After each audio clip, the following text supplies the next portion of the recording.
Ano ba ang nakakatulad ng mga lolo't lola o ng ating mga elderly na naituturo sa susunod na henerasyon ang tungkol sa mga kabutihan, gawa ng Panginoon Diyos, tungkol sa paglilingkod sa Kanya?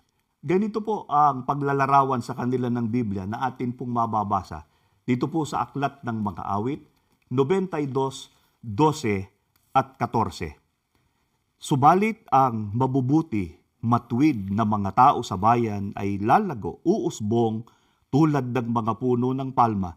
Sila ay tataas, lalaki na dakila, tulad ng mga sedro sa Libano, mga puno na malalakas, dakila at mahaba ang buhay. Kapag sila ay matanda na, sila ay magbubunga pa rin. Sila ay magiging malusog at sariwa, luntian, masagana.